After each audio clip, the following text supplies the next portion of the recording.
In this video, we dive into the escalating controversy surrounding Floyd Mayweather following reports of a $7.3 million IRS lien tied to alleged unpaid taxes from 2018 and 2023.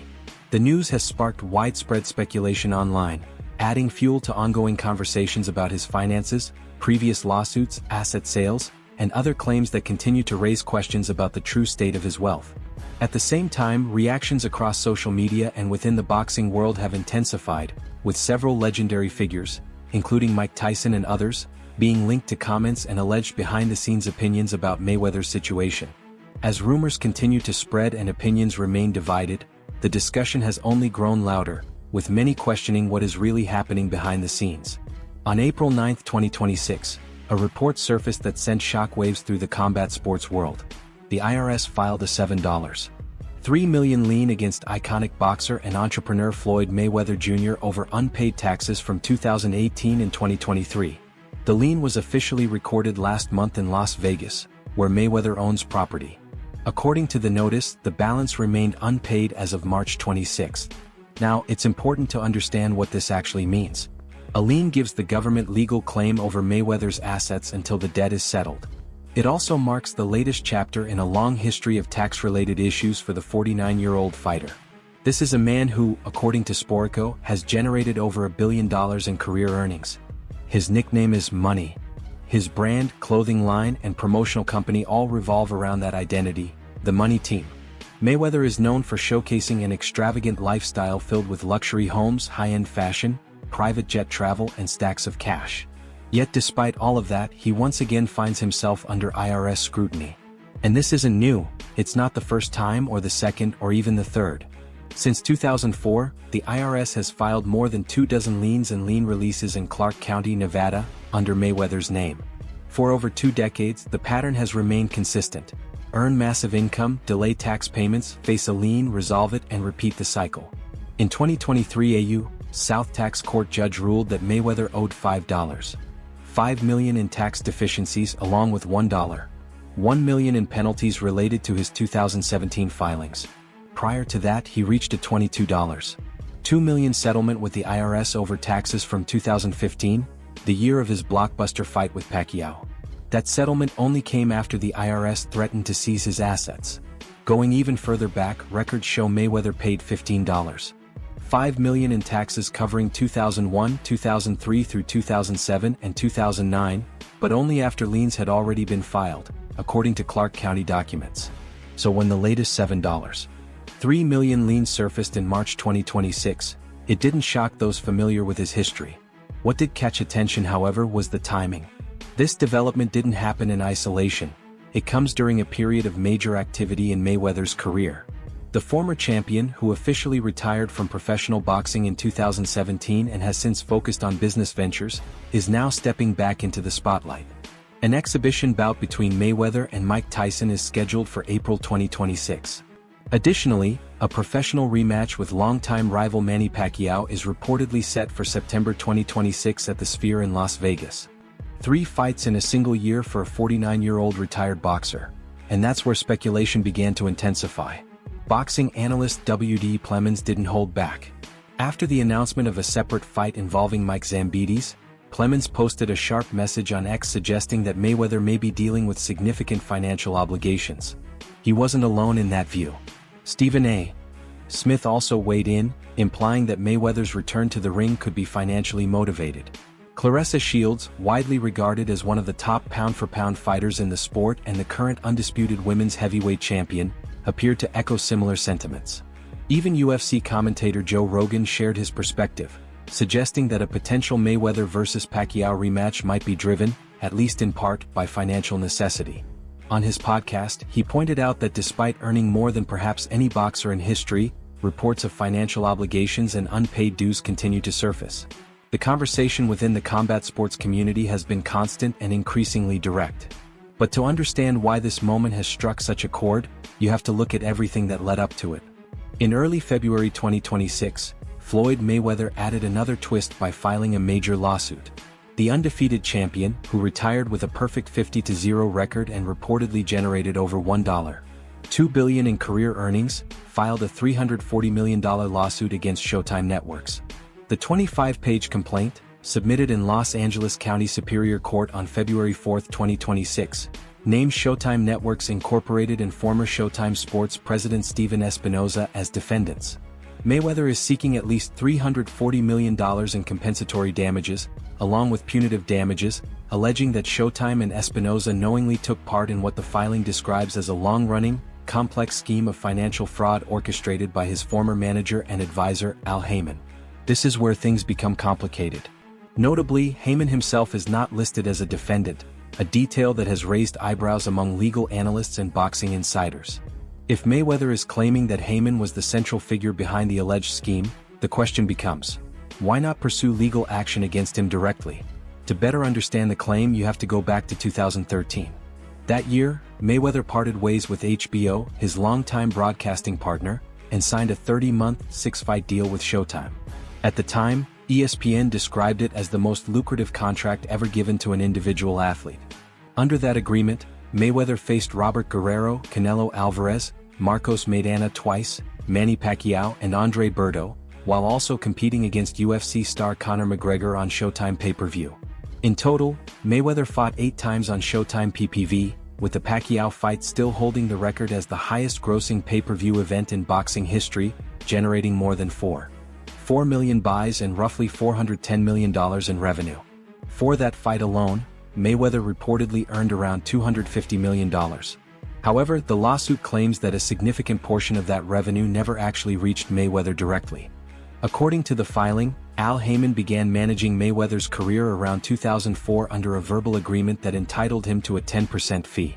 Although that agreement technically expired after 1 year, Haymon continued in that role for nearly 2 decades, overseeing contract negotiations, broadcasting deals, sponsorships, and financial investments. The complaint outlines what it describes as a serious diversion of funds. Rather than sending fight earnings straight to Mayweather, the lawsuit alleges that Showtime transferred payments to accounts controlled by Haymon and his associates, including one reportedly connected to Mayweather's tax attorney, Jeff Morris. The filing claims this was done through a network of concealed accounts, unauthorized transfers, and misleadingly labeled transactions directed to an entity known as Allen Haymon Development following major fights. Some of these transactions were reportedly as high as $15 million and occurred on dates unrelated to any bout, allegedly to obscure the flow of money. The lawsuit also claims that Haymon only provided Mayweather with selective financial documents, limiting his visibility into the true earnings generated by his fights. In one instance, it is alleged that the date on a contract was altered to misrepresent when it was executed. When Mayweather's team reportedly sought clarity, particularly regarding financial records tied to his 2015 fight with Manny Pacquiao and his bout against Conor McGregor, they were allegedly denied access. According to the complaint, they were told certain documents had been lost in a flood or stored off-site, making them difficult to retrieve. As a result, Mayweather claims he has suffered massive financial losses and is missing at least $340 million from his reported $1.2 billion in career fight earnings. The response from the opposing side has been direct. A spokesperson for Paramount, the parent company of Showtime, dismissed the allegations, calling them baseless and stating that a formal response will be made through the legal system. Steven Espinoza also addressed the situation shortly after the lawsuit became public. In his statement, he firmly denied the claims, emphasizing that throughout his career he has ensured fighters were compensated properly. He pointed to his work with major names such as Oscar de la Hoya and Mike Tyson, highlighting his long-standing reputation for fairness and integrity. The lawsuit ultimately paints a striking picture, one of a fighter who dominated every opponent inside the ring, but who may have been outmaneuvered by those handling his finances outside of it. It introduces a very different narrative, that the undefeated champion who once controlled every aspect of his boxing career may have lost grip over his financial affairs to trusted advisors and business partners. Some voices in the boxing media have taken a direct stance on the situation. One outlet framed it as a case where long-standing rumors, driven by speculation and circumstantial evidence, may be closer to reality than many first believed, while also emphasizing that the term "broke" is highly relative given the scale of Mayweather's career earnings. He still resides in a Las Vegas mansion, still wears designer brands and luxury watches, still drives 6-figure sports cars, but lawsuits of this magnitude rarely come without some level of financial pressure.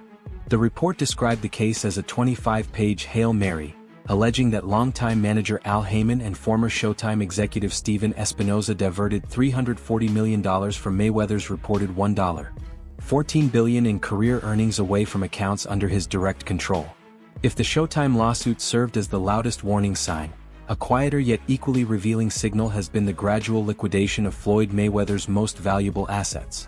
In late 2025, a Business Insider investigation examined his financial activity following retirement.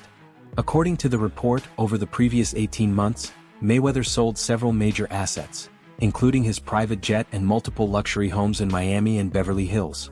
One of the most recognizable symbols of his wealth was Air Mayweather, his $60 million Gulfstream G650. Frequently showcased on social media, the jet was sold in late 2025 after reportedly being used as collateral for loans and facing multiple liens. Even before the sale, financial pressure appeared to be mounting. A Texas-based aviation supplier filed a lawsuit over $137,000 in unpaid bills, while FAA records reflected another lien of $358,000 tied to maintenance costs. Around the same period, his former pilot publicly alleged that Mayweather had failed to settle outstanding jet-related payments. The real estate activity followed a similar pattern. Reports indicate that Mayweather listed or sold multiple high-end properties across Las Vegas, Beverly Hills, and Miami. According to Business Insider, the movement in his property portfolio appeared less like routine investment strategy and more like an effort to manage or reduce debt exposure. One of his Las Vegas estates is currently listed at $88 million, while his Beverly Hills home, purchased in 2017 for $25.5 million, is now listed at $48 million. In December 2024, he sold a Miami property for $22 million. Behind these moves is a notable level of borrowing. Mayweather reportedly secured around $54 million in loans from a specialty lender, with interest rates approaching 9%. These loans were backed by a broad range of assets, including residential and commercial properties, his Las Vegas strip club, and even his private jet. The structure of these loans adds another layer of risk. They were cross-collateralized, meaning multiple assets were bundled together as security. In the event of a default, this could potentially trigger the seizure of several properties simultaneously rather than individually. At the same time, smaller financial issues have continued to surface in ways that attract attention. 2 condominium units at Trump Las Vegas were temporarily seized due to unpaid property taxes before being reinstated following a $21,000 payment. More recently, a lien exceeding $56,000 was placed on his Las Vegas residence for unpaid trash collection services. For someone who has reportedly earned over $1 billion, such details stand out. They highlight the unusual contrast at the center of this narrative, a global symbol of wealth facing relatively minor but persistent financial obligations. Then there is the situation involving New York real estate.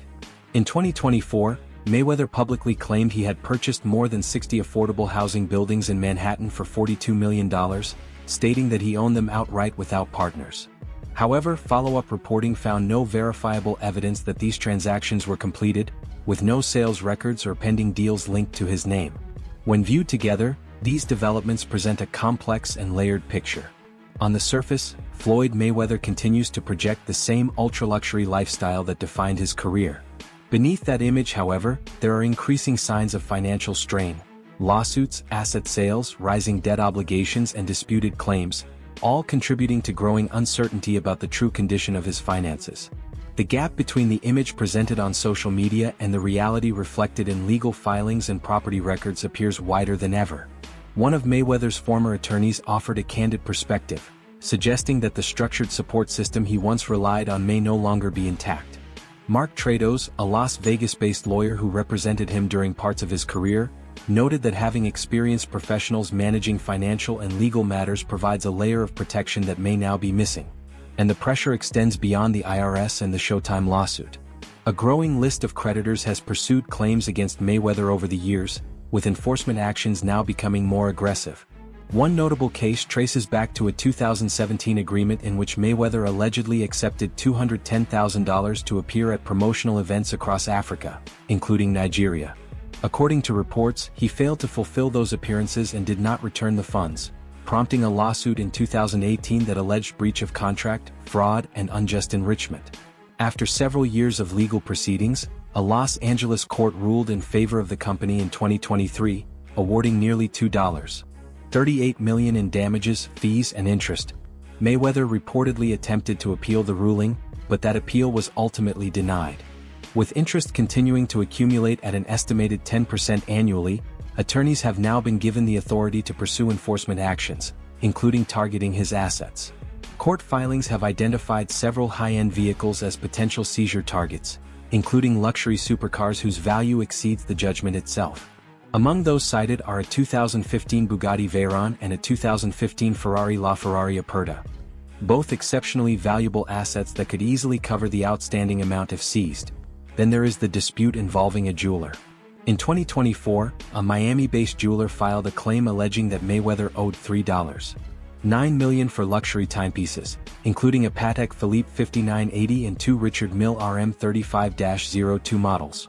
That case was eventually resolved through an out-of-court settlement. Legal challenges have also appeared in the luxury car market. Mayweather has been linked to disputes with a Las Vegas dealership over several high-value vehicle purchases. According to filings, multiple cars were acquired through his company, but payment for at least one, a Mercedes G-Class SUV valued at over $1 million, was allegedly not completed despite extended deadlines. Another unusual issue involves a New York penthouse lease. Reports suggest Mayweather signed a lease in December 2024 with a monthly rent of $100,000 but stopped making payments by mid-2025 while continuing to display a lavish lifestyle online. According to real estate sources, these public displays reportedly caused frustration among property owners. Even personalities outside traditional boxing circles have weighed in. Logan Paul has publicly claimed that Mayweather still owes him a significant amount from their 2021 exhibition bout, adding further momentum to ongoing speculation about unpaid obligations. Additional reports have pointed to potential debts owed to media companies, foreclosure risks tied to certain properties, and tax-related concerns connected to business ventures such as his Las Vegas strip club. When all of these elements are considered together, a layered and complex picture begins to take shape, one that involves obligations to government agencies, creditors, business partners, and private entities across multiple sectors. So, is Floyd Mayweather actually broke? That question continues to divide opinion. The answer largely depends on how one defines the term broke. Mayweather himself has firmly rejected that narrative. Speaking publicly in 2025, he dismissed such claims, pointing to his ownership of numerous assets and his continued ability to spend at an elite level. From his perspective, the idea of financial trouble does not align with the lifestyle he continues to present. His attorney, Bobby Samini, has also denied that Mayweather is facing financial strain, maintaining that despite ongoing lawsuits and disputes, the former champion remains financially stable. Ultimately, the reality may lie somewhere in between the image of limitless wealth and the growing list of financial challenges. What is clear is that the conversation is not fading anytime soon. Mayweather and his legal team have consistently disputed claims of financial difficulty, emphasizing that borrowing against depreciating assets is a common practice among wealthy individuals. Some voices within boxing have supported that stance. Teofimo Lopez, a current star in the sport, spoke after training with Mayweather, insisting that the former champion is far from broke and pointing to the level of wealth he has personally witnessed. A former member of Mayweather's team also pushed back against the speculation, describing many of the rumors as lacking solid evidence and maintaining that, from their perspective, he remains financially secure. However, the facts reflected in court records, property filings, and IRS liens suggest a more nuanced situation. The key distinction appears to be between liquidity and net worth. Much of Mayweather's wealth seems to be tied up in illiquid assets such as real estate holdings and private business ventures. While leveraging those assets is not unusual among high-net-worth individuals, it does increase financial exposure and can limit immediate access to cash. This gap between wealth on paper and available cash has followed Mayweather before. In 2017, when he faced a significant IRS obligation, his own legal filings acknowledged that while he held substantial assets, they were largely illiquid. At that time, he relied on earnings from his fight with Conor McGregor to resolve the issue, highlighting the continued need for active income despite enormous overall wealth. Now in 2026, similar patterns are drawing attention. The former 5-division world champion has multiple fights scheduled within a short period, an unusual level of activity for a retired fighter approaching 50. Whether this reflects calculated business strategy or financial necessity has become a major point of debate within the boxing world. History shows that boxing has seen similar stories before. Even legendary fighters have faced financial setbacks despite earning vast sums. Mike Tyson, once one of the sport's highest earners,